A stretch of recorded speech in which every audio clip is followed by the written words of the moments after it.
Okay, thank you everyone, and thank you to the Tissue Viability Society for inviting me. As colleagues say, I work for NHS England actually under the pressure ulcer, Stop the Pressure. Actually, I work for NHSI now because I work directly to Ruth May, and most of you know Ruth has been leading quite a lot of the pressure ulcer work. I have to give, I've only been doing this role for about 4 months, so some of the work that I'm going to talk about, I need to give credit to other people because obviously this has happened over the last 12 to 18 months and I wasn't involved.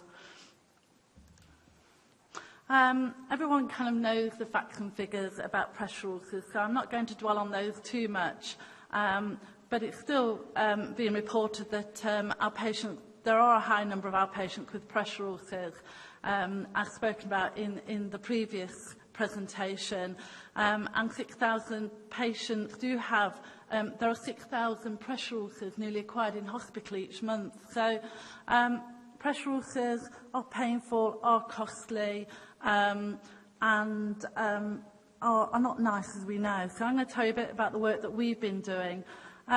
People will know that in 2012, Ruth May led a Stop the Pressure campaign, really within the Midlands and East, but actually that did start to go nationally. And lots of work that I've been doing, I am actually from the Midlands and East area previously, so I will have known about this campaign. But going around the country doing this work, it's pretty obvious that some of the messages that came out of Midlands and East are being communicated across the whole of the country. But Ruth and the team had an ambition to actually eliminate avoidable grade 2, 3 and 4 pressure ulcers by December 2012. And I know there's been a lot of challenges around that word eliminate, and also about the timing.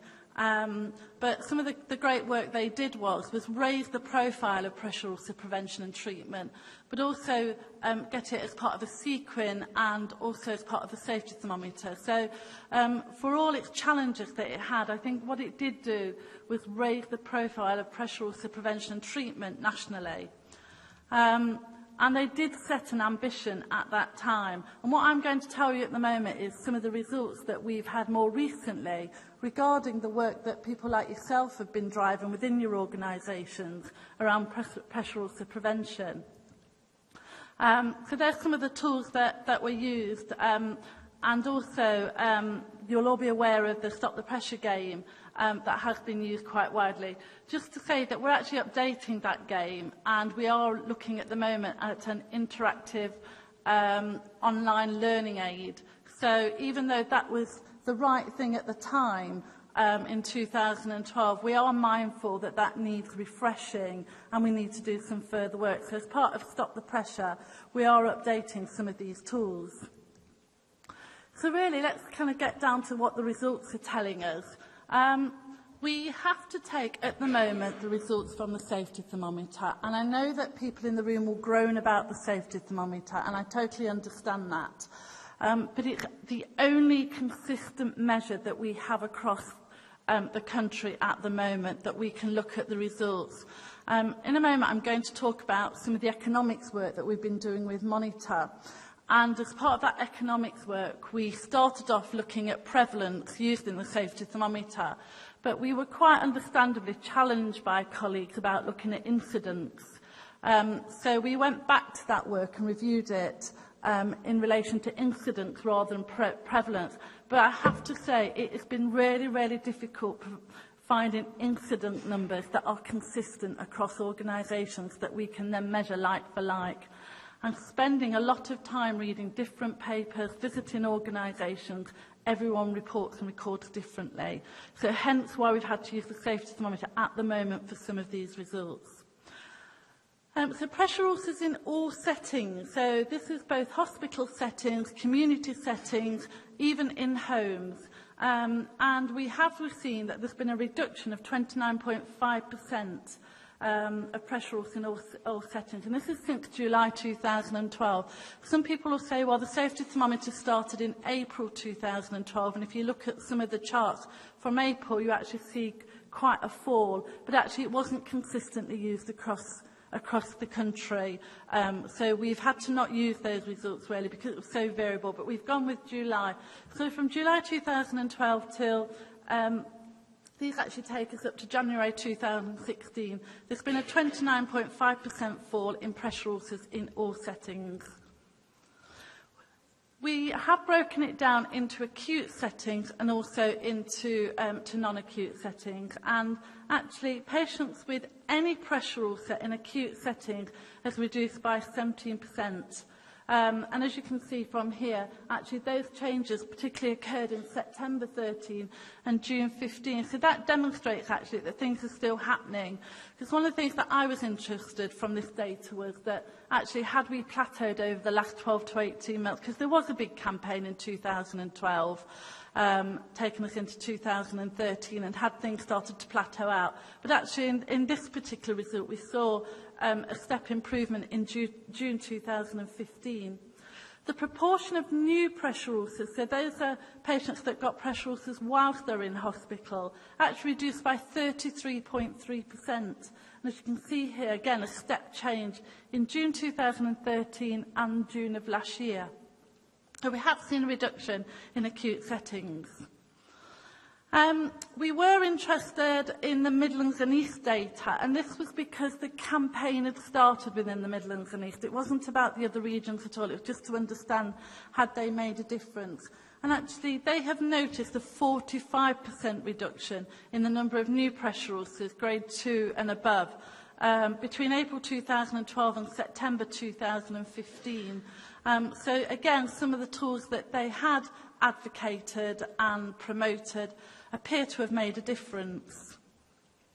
And again, we've got lots of work around this, so the results, and this is really just a snapshot. What we are doing is compiling a report together that we will share with TVNs. So this is just some more of the information. So we noticed, looking at the data, that actually the South region are demonstrating the greatest improvement in acute settings. So there is something about looking at what's happening in the South. Now, when I say regions are demonstrating greater improvements, they're not massive differences. I wouldn't want you to think that the South are really improving and the North aren't, but that was where we saw the greatest improvement in terms of reduction in any pressure ulcer in an acute setting. However, in London, that's where we saw the greatest improvement in non-acute settings.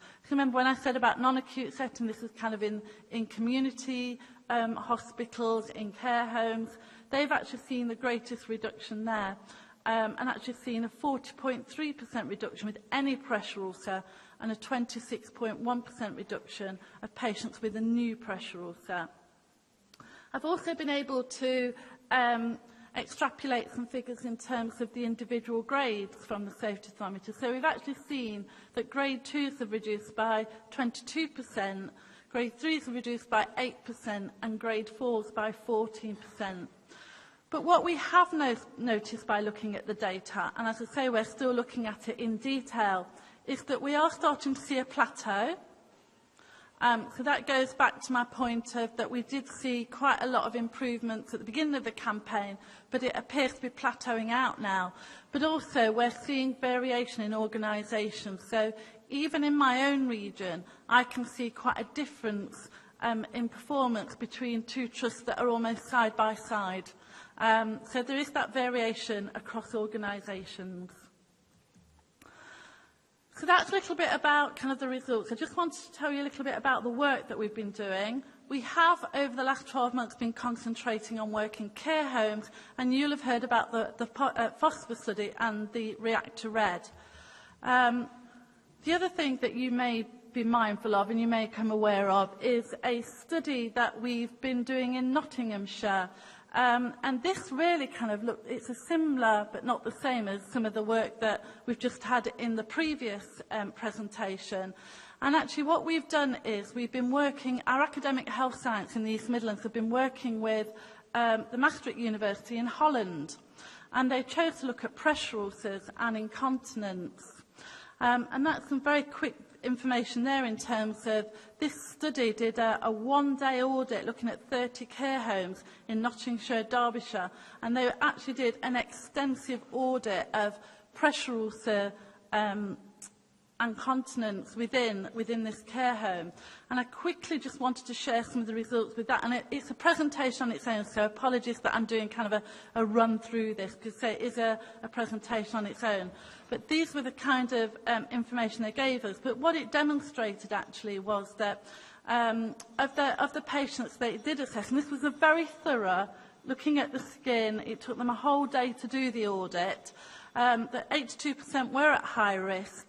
8% of the pressure ulcers started in the care home, and 14% of those residents had a moisture lesion, which is quite interesting actually, because the economics work that I'm going to mention in a moment actually demonstrates that actually quite a lot of the patients are coming into hospital from care homes with pressure ulcers.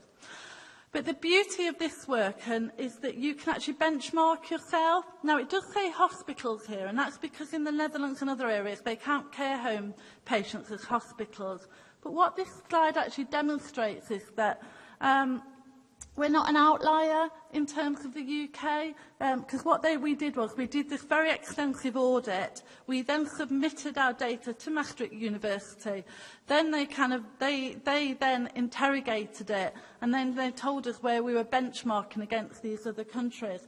And as you can see, actually, with the cross on this slide, hospital-acquired pressure ulcer prevalence rates of at-risk patients, we're kind of in the middle, just kind of almost at the lower end. So a really positive message. There's lots more information that's come out of this study, but I just wanted to share with you some of the work led by Academic Health Science in the East Midlands. Just to let you know that we have updated all the website material on the Stop the Pressure website. That is just being updated as we speak, and we will do a launch very quickly, and then our plan is to keep that updated and refreshed. It is going to migrate to the NHSI website under clinical quality and patient safety, and that's a really important move for us, because a lot of the patient safety information is going under NHSI under the patient safety aspect of the website. So it's really good that we've managed to get the Stop the Pressure material updated and onto that platform. And as I said previously, we're now looking at developing some online education aids that we will then add to the Stop the Pressure website. And finally, I just want to talk to you a little bit about some of the economics work that we've been doing over the last 6 months with Monitor. So what Monitor wanted to do was understand the economic benefits of further pressure ulcer care, improving pressure ulcer care. They have within this work looked at the cost of treating pressure ulcers, prevention, and actually what would be the further impact in reducing pressure ulcers. So it has come out as a financial piece of work, and what it's looking at is what is the cost opportunity if we reduce pressure ulcers further. Okay. Now, the cost opportunity is around cost avoidance. So if we had less pressure ulcers, or we were able to reduce the length of stay of patients in hospital, what would be the cost saving to the NHS?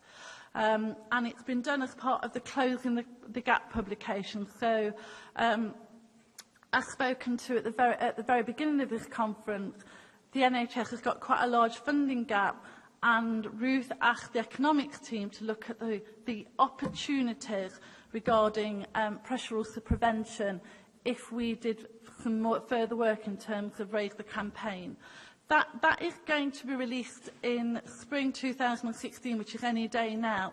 The reason it hasn't come out and we haven't shared it is because we preliminarily shared the results with quite a lot of clinicians, directors of nursing, and they put the challenge in of actually you can't use prevalence data, you have to use incidence data.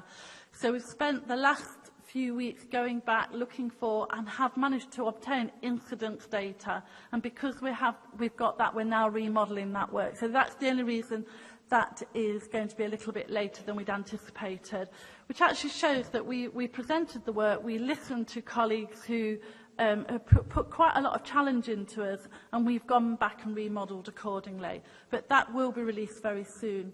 And that will be important to you because you can then have that conversation with your senior nurses about actually what can you progress within your organisations.